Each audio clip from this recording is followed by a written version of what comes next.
Assalamualaikum warahmatullahi wabarakatuh. Selamat pagi mahasiswa sekalian. Kali ini kita masuk pada pertemuan kedua perkuliahan kita pada mata kuliah pengembangan PKN di kelas rendah. Mahasiswa sekalian, pada pertemuan kali ini kita akan membahas teori belajar. Seperti yang saya sampaikan minggu lalu di saat kontrak kuliah kita, bahwa sebagai seorang guru kita harus memahami apa sih belajar itu. Tujuannya adalah agar kita mampu memberikan proses kepada peserta didik kita guna mencapai tujuan yang sudah kita rumuskan. Baik mahasiswa sekalian, kita akan membahas terlebih dahulu pengertian teori. Hal ini dikarenakan teori belajar itu berasal dari dua kata, teori dan belajar. Mahasiswa sekalian, teori itu merupakan serangkaian bagian atau variabel, definisi, dan dalil yang saling berhubungan yang menghadirkan sebuah pandangan sistematis mengenai fenomena dengan menentukan hubungan antar variabel dengan maksud menjelaskan fenomena alamiah. Kalau kita lihat dari pengertian teori ini, bahwa sesungguhnya teori itu adalah dalil yang memandang sesuatu atau fenomena itu secara sistematis guna menarik suatu hubungan antar variabel yang kita gunakan. Nah, mahasiswa sekalian, selanjutnya adalah pengertian belajar. Berkali-kali kita bahas bahwa belajar ini adalah kegiatan atau aktivitas yang dilakukan secara sadar oleh seseorang dan mengakibatkan perubahan dalam dirinya berupa penambahan pengetahuan atau kemahiran berdasarkan alat indera dan pengalaman. Jadi mahasiswa sekalian, kalau kita lihat ada 3 kata kunci dari belajar ini. Yang pertama ada kata di sini rangkaian kegiatan atau aktivitas. Nah, kalau kita tarik rangkaian kegiatan atau aktivitas ini, maka kita ganti atau halnya itu sama dengan proses. Jadi proses.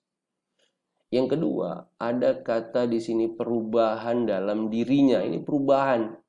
Jadi produk dari belajar itu adanya perubahan dalam diri individu atau dalam diri peserta didik. Nah, yang ketiga ada kata pengalaman. Jadi kalau secara garis besar, belajar ini ada 3 kata kunci, yaitu proses, perubahan tingkah laku, dan pengalaman. Mengapa belajar dikatakan proses? Karena di dalam belajar itu melibatkan mental dan emosional.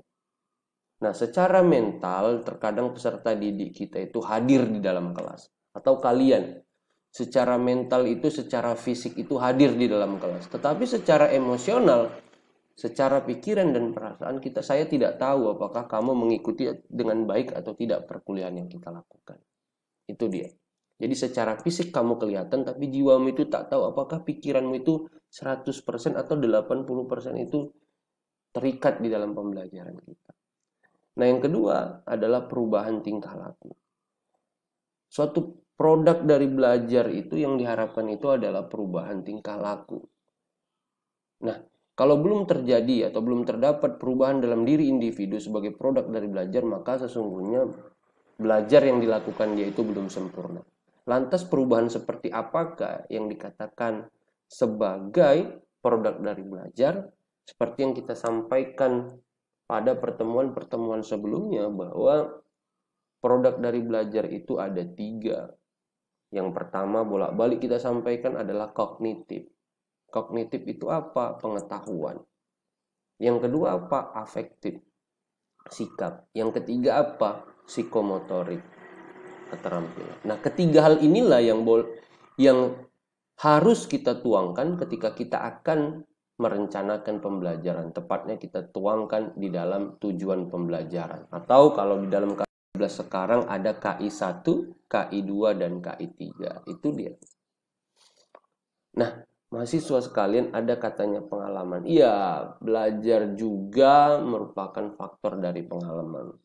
Jadi pengalaman itu dapat kita petik sebagai hasil dari belajar, sebagai apa maksudnya?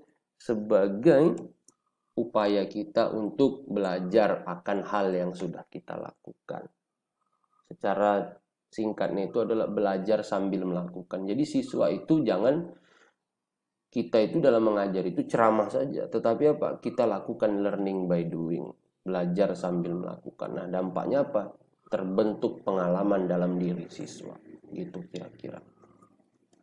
Baik mahasiswa sekalian, kalau teori belajar yaitu upaya untuk mendeskripsikan bagaimana manusia belajar, sehingga membantu kita semua memahami proses inherent yang kompleks dari belajar. Nah, jadi setelah kita sepakat, kita mengetahui teori belajar, kita enak bagaimana kita merencanakan pembelajaran yang akan dilakukan oleh peserta didik kita atau siswa kita.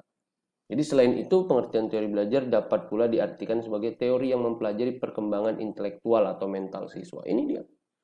Jadi setelah kita memahami teori belajar, kita tahu bagaimana sih perkembangan intelektual siswa tersebut. Mahasiswa sekalian, di dalam teori belajar itu ada teori deskriptif dan teori preskriptif. Nah, ini Branner dalam Degeng tahun 1989 mengemukakan bahwa teori pembelajaran adalah preskriptif dan deskriptif. Makna preskriptif yaitu karena tujuan utama teori pembelajaran adalah menetapkan metode pembelajaran yang optimal. Nah, kalau di sini menetapkan metode pembelajaran yang optimal. Jadi, di dalam belajar itu yang terpenting adalah bagaimana metode pembelajarannya. Apa metode yang dapat kita gunakan agar pembelajaran itu optimal. Sedangkan deskriptif adalah karena tujuan utama teori belajar adalah menjelaskan proses belajar. Jadi deskriptif ini adalah menjelaskan bagaimana siswa itu belajar. Apa hal-hal yang akan dilakukan dia selama dia berproses atau mengikuti pembelajaran yang dilakukan oleh guru. Baik mahasiswa sekalian, jadi teori belajar itu menaruh perhatian pada hubungan di antara variabel-variabel yang menentukan hasil belajar. Sedangkan teori pembelajaran menaruh perhatian pada bagaimana seseorang mempengaruhi orang lain agar terjadi suatu proses belajar. Nah, ini dia. Agar kiranya kamu pahami, agar kamu bisa membedakan mana teori preskriptif dan mana teori deskriptif. Selanjutnya mahasiswa sekalian, jenis-jenis teori belajar ini sangat penting kita pahami. Sebagai calon guru, kita harus mengetahui teori belajar. Dan terkadang teori belajar ini digunakan dalam penulisan karya ilmiah kamu nanti di tingkat akhir, yaitu skripsi. Kamu harus sepakat, kamu mau mengarahkan siswa kamu itu dengan menggunakan atau merujuk kepada teori belajar yang mana. Di dalam modul kita terdapat lebih kurang ada 10 teori belajar yang tertuang, tapi kali ini adalah teori belajar, 4 teori belajar yang besar, yaitu yang pertama adalah teori belajar behavioristik. Nah, teori belajar behavioristik ini memandang bahwa belajar itu merupakan perubahan tingkah laku, interaksi anggapan. Dengan kata lain, belajar merupakan bentuk perubahan yang dialami siswa dalam hal kemampuannya untuk bertingkah laku dengan cara yang baru, sebagai hasil interaksi antara stimulus dan respon. Nah, kalau kita lihat secara singkatnya mahasiswa sekalian, bahwa teori belajar behavioristik ini memandang bahwa produk dari belajar itu adanya perubahan tingkah laku. Perubahan tingkah laku itu muncul sebagai bentuk adanya stimulus dan respon atau rangsangan dan tanggapan. Adanya rangsangan yang diberikan oleh guru kemudian ditanggapi oleh siswa sehingga muncul perubahan tingkah laku pada diri siswa. Ini dia.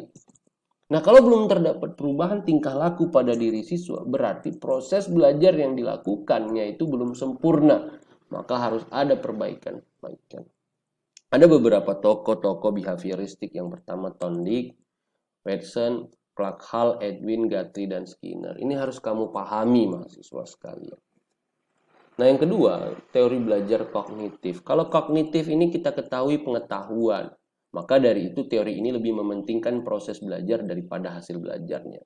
Mengapa dia lebih mementingkan proses? Bukankah target itu adalah hasil? Ya, di dalam proses sesungguhnya ketika siswa berproses, semua indera-indera yang terdapat di dalam dirinya itu terlibat. Baik indera penglihatan, baik indera pendengaran. Nah, semua indera itu terlibat. Jadi di dalam proses itu sudah terbentuk hal-hal yang diinginkan untuk mencapai hasil belajar yang telah dirumuskan. Maka kalau misalnya hasil belajar belum tercapai, proses belajarnya masih dapat diperbaiki ke depan. Nah, teori ini mengatakan bahwa belajar tidak sekedar melibatkan hubungan antara stimulus dan respon, melainkan tingkah laku seseorang ditentukan oleh persepsi serta pemahamannya tentang situasi yang berhubungan dengan tujuan pembelajaran. Jadi yang perlu kamu ingat bahwa kognitif ini memandang proses belajar itu lebih penting daripada hasil. Kenapa? Karena dari proses terjadi beberapa hal, beberapa indera yang dimiliki oleh individu itu terlibat. Ada tokoh-tokohnya itu Viaze, Branner, dan Ausubel. Baik mahasiswa sekalian, yang ketiga adalah teori belajar konstruktivistik. Nah, teori ini menekankan bahwa proses dan kebebasan dalam menggali serta upaya dalam mengkonstruksi pengalaman, atau dengan kata lain, teori ini memberikan keaktifan terhadap siswa untuk belajar menemukan sendiri kompetensi, pengetahuan atau teknologi dan hal lain yang diperlukan guna mengembangkan dirinya sendiri. Nah, jadi teori konstruktif ini memandang bahwa perlu diberikan kebebasan kepada siswa. Kebebasan artinya di situ bukan bebas sebebas-bebasnya, tetapi kebebasan yang dimaksud adalah kita memberikan kebebasan kepada siswa dalam menggali pengetahuannya sendiri. Misalnya kita berikan suatu kasus dan siswa diberikan kebebasan untuk menggali pengetahuannya, memecahkan kasus tersebut. Nah, fungsi guru di sini adalah apa? Sebagai pendamping. Sehingga dengan hal-hal yang memecahkan kasus itu terbentuk atau terbangun pengalamannya. Dia bisa menggunakan pengalaman-pengalaman yang biasa didapat dia. Inilah dia teori konstruktif. Konstruk, membangun. Jadi siswa diberikan kebebasan membangun pengetahuannya sendiri. Sehingga dia dapat belajar otodidak. Dengan tentunya dampingan oleh guru. Otodidak bukan hanya mandiri saja, tapi perlu dampingan oleh guru. Begitu kira-kira mahasiswa sekalian. Baik, teori belajar yang keempat yang akan kita bahas di sini adalah teori belajar humanistik, human. Yaitu teori belajar ini memandang bahwa proses belajar harus dimulai dan ditujukan untuk kepentingan memanusiakan manusia itu sendiri. Jadi tujuan dari teori ini adalah memanusiakan manusia. Teori ini tuh bersifat lebih abstrak dan lebih mendekati bidang kajian filsafat, teori kepribadian, dan psikoterapi daripada bidang kajian psikologi belajar. Artinya apa? Dia abstrak mahasiswa. Dia mendekati kajian filsafat. Kajiannya filsafat ini apa? Bagaimana cara berpikir, bagaimana kepribadian, dan bagaimana siswa bertingkah laku. Jadi teori humanistik ini sangat mementingkan isi yang dipelajari daripada proses itu sendiri, serta lebih banyak berbicara tentang konsep-konsep pendidikan untuk membentuk manusia yang dicita-citakan, serta tentang proses belajar dalam bentuk yang paling ideal. Nah, artinya di sini adalah isi itu lebih penting, konten materi yang itu lebih penting. Tujuannya apa? Apakah konten materi itu dapat mendekati ini tadi, manusia, dapat membentuk atau membentuk pola pikir, membangun pola pikir manusia, dapat merubah tingkah laku manusia. Nah, ini dia. Jadi itu dulu yang terpenting di sini. Humanistik ini, apakah materi yang disampaikan oleh guru itu dapat berpotensi untuk dan psikoterapi bertingkah laku pada manusia. Nah, tokoh-tokoh humanistik ini adalah Kolb, Hani, dan Mumford, Habermas, Bloom, dan Treadwell. Baik, terima kasih mahasiswa sekalian. Inilah materi kita pada pertemuan kali ini.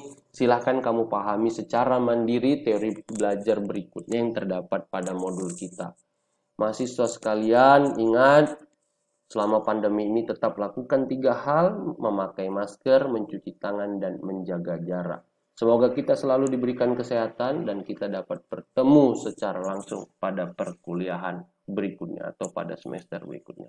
Terima kasih, selamat belajar. Salam sehat. Assalamualaikum warahmatullahi wabarakatuh.